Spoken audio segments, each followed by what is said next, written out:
Hi అండి. అందరికీ నమస్కారం. Welcome to my YouTube channel. ఈ వీడియోలో ఎన్నికల వేళ ఉద్యోగులకు గుడ్ న్యూస్ చెప్పిన చంద్రబాబు వివరాలైతే వీడియోలో తెలుసుకుందాం. వీడియో ఎక్కడికైనా స్కిప్ చేయకుండా ఎండ్ వరకైతే చూసేయండి. అప్పుడే పూర్తి ఇన్ఫర్మేషన్ అర్థమవుతుంది. అలాగే వీడియో నచ్చినట్లయితే ఒక లైక్ చేయండి. సబ్స్క్రైబ్ చేసుకున్నట్లయితే మన ఛానల్ సబ్స్క్రైబ్ చేసుకోవడం ద్వారా నేను చేసే ప్రతి ఒక్క వీడియో మీ వరకు రీచ్ అవుతుంది.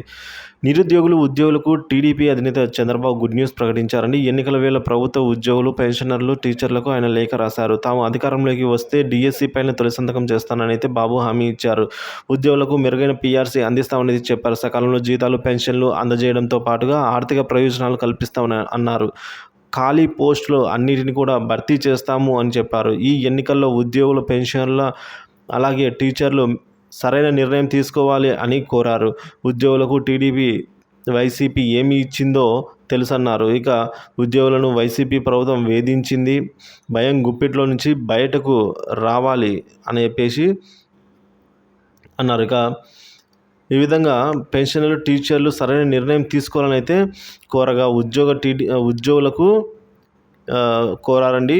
అలాగే 5 ఏళ్లుగా ఉద్యోగులు పడుతున్న బాధలను తాము స్వయంగా చూశామని బాబు అన్నారు. ఇక జీతాలు రాక చాలామంది ఉద్యోగులు బలమరణం అంటే ఆత్మహత్య పాల్పడ్డారని ఇక చంద్రబాబు పేర్కొన్నారు. హక్కుల కోసం ఉద్యోగులు పోరాటం చేస్తే ప్రభుత్వం కక్ష సాధింపులకు పాల్పడిందని అయితే మండిపడ్డారు. ఎప్పుడు లేని విధంగా జగన్ ప్రభుత్వం రివర్స్ పీఆర్సీని తీసుకొచ్చిందని అయితే విమర్శించారు. అదనపు పెన్షన్ క్వాంటంని తగ్గించి వృద్ధులకు ఇబ్బందిని గురి చేశారని అయితే చంద్రబాబు ఆగ్రహం వ్యక్తం చేశారు.